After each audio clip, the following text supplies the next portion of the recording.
Salam guru penggerak, bergerak, bergerak, dan menggerakkan.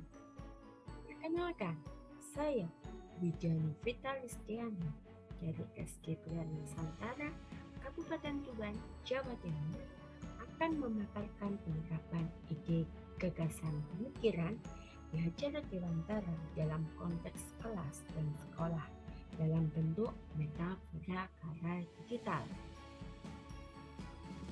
Seperti yang kita ketahui bahwa Ki Hajar Dewantara yang tak asing di telinga kita memprakarsai jalur pendidikan terdiri atas dua macam, yaitu kodrat alam dan juga kodrat zaman. Kodrat alam berkaitan dengan sifat dan bentuk lingkungan di mana anak berada. Setiap anak sudah membawa sifat atau karakter masing-masing. Sedangkan kodrat zaman merupakan perubahan dari waktu ke waktu. Pendidikan global lah yang akan menekankan pada kemampuan yang dimiliki oleh anak. Kita sebagai guru hanya akan menuntut anak di dalam melakukan sesuai dengan kodratnya, melayani dengan sepenuh hati. Melayani dengan sepenuh hati itulah yang disebut dengan pedoman pendidikan. Apa saja pedoman pendidikan itu? Pedoman pendidikan ini yaitu Engarso Sungtulodo, Engmatyo Mangunkarsa, Tutwuri Handayani. Engarso Sungtulodo artinya kita memberikan teladan atau contoh yang baik. Engmatyo Mangunkarsa berarti ketika kita di tengah membangun semangat dan kreativitas. Tutwuri Handayani, kita sebagai pamong atau sebagai guru memberikan dorongan bagi tumbuh kembang anak. Engarso Sungtulodo, Engmatyo Mangunkarsa, Tutwuri Handayani ini disebut dengan periloka pendidikan. Lalu, bagaimana penerapan ide atau gagasan kita di dalam mewujudkan konteks dua pemikiran Ki Hajar Dewantara ketika kita di era globalisasi, terutama di Kabupaten Tuban. Seperti kita ketahui bahwa Kabupaten Tuban merupakan masyarakat maju dengan berbagai macam karakter dan berbagai macam adat istiadat. Kabupaten Tuban juga disebut dengan Kota Wali, di mana Kota Wali ini merupakan salah satu tempat penyebaran Wali Songo. Tepatnya adalah Sunan Bonang. Tuban juga disebut dengan Kota Toa, di mana juga Kabupaten Tuban tumbuh subur berbagai tumbuhan siwalan. Tumbuhan siwalan inilah yang nilainya akan diambil untuk perekonomian masyarakat Kota Tuban. Nilai ini disebut dengan tua. Selain itu, Tuban juga disebut dengan Kota Seribu Gua. Di Kota Tuban banyak sekali gua-gua yang ada di wilayah Kota Tuban. Lalu, implikasi untuk Tuban dengan pendidikan apa ya? Seperti yang kita ketahui, bahwasanya menjadikan manusia merdeka tanpa harus merusak kemerdekaan orang lain dengan landasan budi pekerti luhur merupakan salah satu tujuan dari pendidikan. Hal ini berkesinambungan dengan Tuban sebagai bumi wali, the spirit of harmony.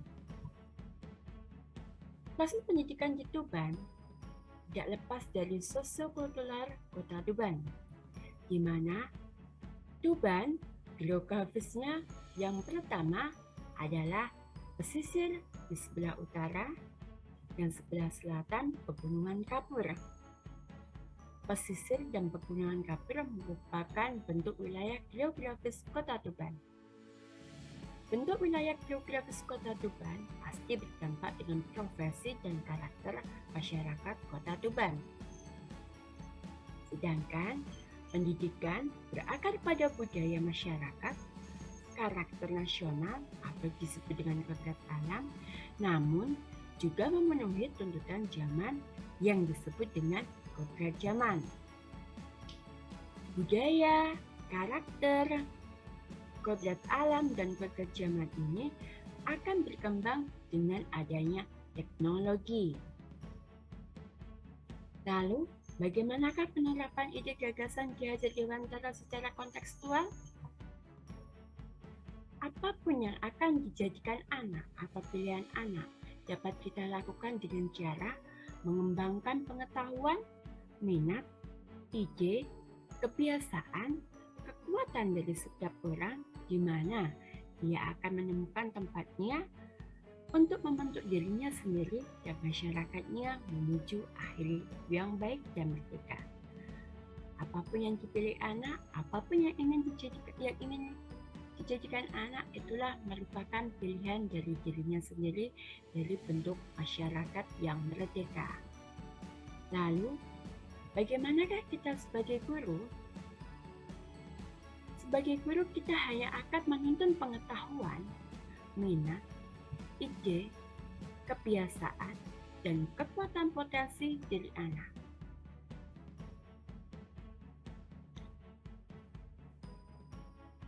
Dari potensi, minat, ide, dan bakat anak, akan kita temukan yang disebut dengan manusia merdeka. Lalu, bagaimana ya dengan manusia merdeka ini? Manusia merdeka adalah manusia yang selamat raganya, bahagia jiwanya. Dalam arti, manusia yang survive dan happy.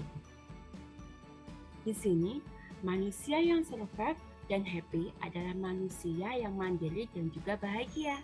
Di mana apabila kita memerdekakan satu orang, akan memerdekakan orang sekitarnya. Sehingga ikut serta dalam memajukan dan memelihara alam serta bangsanya. Jadi dimulai dari memerdekakan satu anak saja atau diri sendiri. Sesuai kodrat zaman, ilmu pengetahuan dan teknologi pastinya akan selalu berkembang, di mana kebiasaan baru dengan ilmu teknologi akan juga terus berkelanjutan. Lalu, bagaimana tantangan dan solusi kita sebagai pamong pembelajar di dalam era pendidikan yang ada sekarang ini? Kita sebagai guru harusnya menghadirkan pembelajaran yang menyenangkan, kreatif, dan inovatif sesuai dengan tuntutan zaman. Selain itu, karena tuntutan zaman, kita mengkolaborasikan media pembelajaran agar tetap menghadirkan suasana belajar yang interaktif dengan murid. Artinya, pembelajaran itu berpusat pada murid atau bahasa kerennya student center. Lalu, bagaimana solusi yang lain juga? Penggunaan teknologi juga mempengaruhi meningkatkan kualitas pembelajaran kita, di mana penggunaan teknologi ini juga akan meningkatkan kualitas pembelajaran bagi peserta didik. Yang kedua, membelajarkan siswa dengan konsep mengutamakan kebahagiaan dan sejahtera dengan pembiasaan-pembiasaan budi pekerti luhur.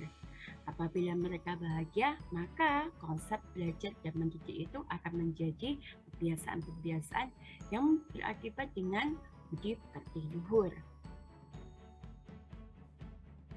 Jadi, kesimpulannya adalah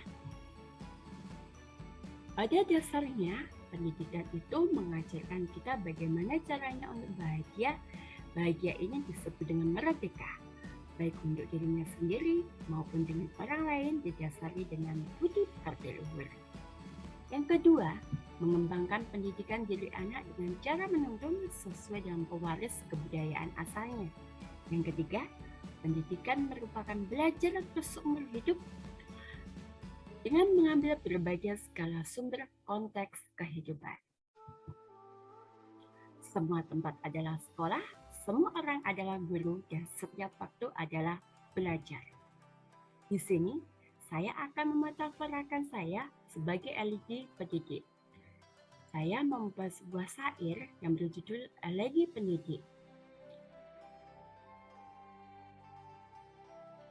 Merdeka, suatu bentuk kata bebas dari perhambaan, tidak terkena atau lepas dari tuntutan.